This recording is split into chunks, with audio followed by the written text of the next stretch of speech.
Cops are on to Jennifer Pan. The seemingly perfect daughter is more like the daughter from hell, living a devilish charade. She tried to kill her family. She snapped and began to devise the most devious scheme I've ever encountered. Police suspect she methodically hired 3 hitmen to stage a home invasion as a cover-up in a plot to kill her parents. The motive? Police say forbidden romance. Her parents told her the love of her life, Daniel Wong, had to go, or she had to get out. Wouldn't it have been easier to just move out instead of trying to kill your parents? Rather than disappoint them, she decided to kill them. The problem with her evil plan? Her dad, Han Pan. He was shot in the face, but lived and told police his daughter lied about being tied up to a banister during the attack. In fact, he told police that he actually saw Jennifer buddying up to the gunman who killed her mother. And that was the nail in the coffin. That would be the nail in the coffin, yeah. After 9 grueling hours of police interrogation. I know this has been hell for you. You have gone through hell for years. Jennifer finally cracks. She says she's ready to tell Detective Bill Gates the whole truth and nothing but the truth. But it's not what anyone was expecting. You told these guys to come and kill you? She eventually kind of retreats, gets her head down, and then in a very low voice she says, it was supposed to be me.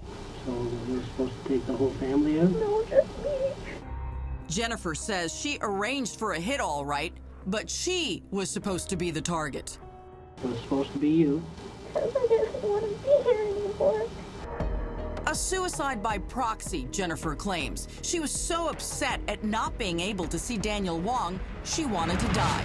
She said that she failed multiple times when she tried to commit suicide, so she decided this would be the way that she could meet her fate. But cops wonder, was this just another lie from Jennifer? She had hired them to kill her. Yes. And they had shot everybody but her. Right. And then left. Right.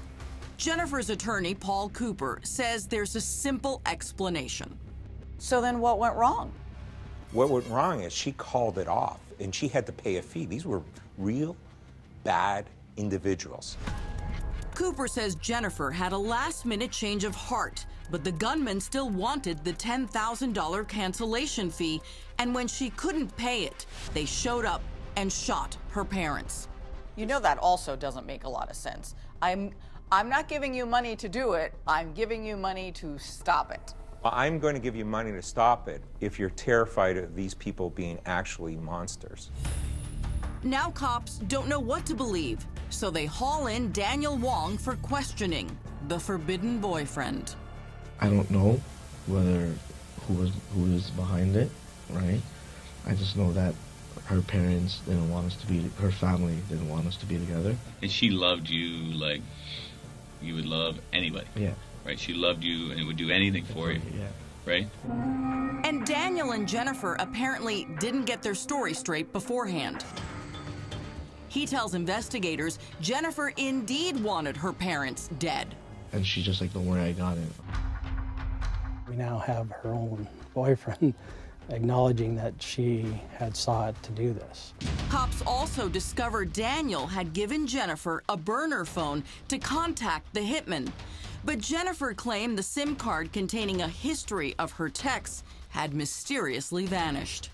She seemed to have got rid of a SIM card in her phone, but she didn't get rid of the phone. And the police found text messages on the phone. Jennifer may have lied to police, but her phone records didn't.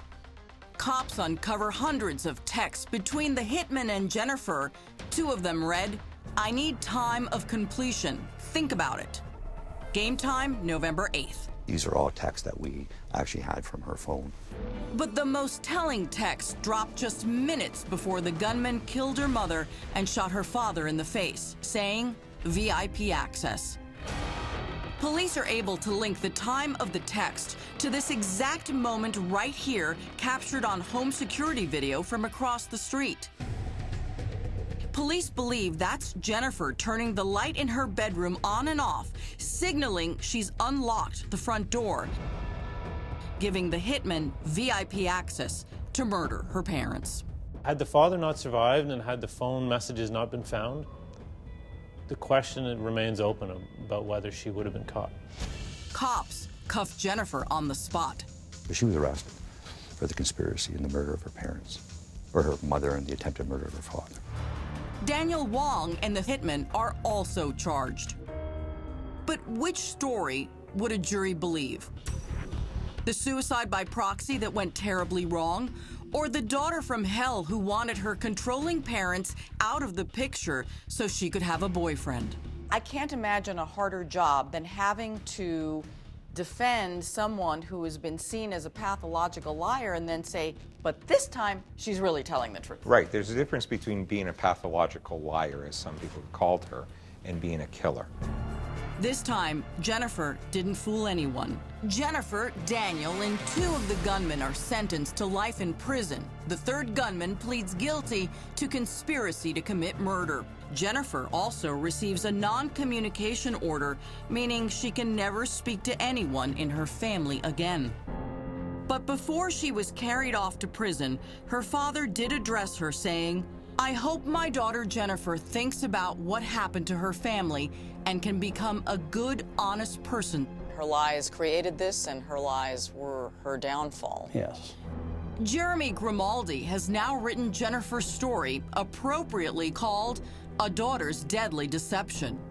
She masterminded one of the greatest tricks in criminal history. A footnote to this story: in their bid to gain a confession from Pan, police used the Reed technique, a tactic so controversial it has been outlawed in many countries because of the risk of false confessions. Pan's lawyers have promised to appeal her conviction.